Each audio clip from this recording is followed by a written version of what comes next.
Welcome to the 3D Mechanical Design channel. Are you interested in efficiently modeling a pipe connection manifold? Watch the complete tutorial, link provided in the description.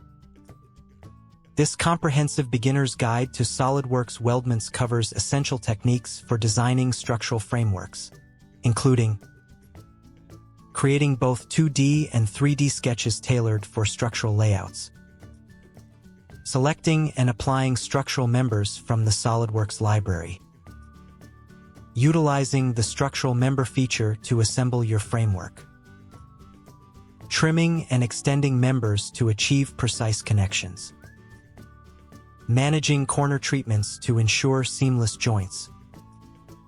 This tutorial equips you with the fundamental skills to confidently develop weldment designs in SolidWorks.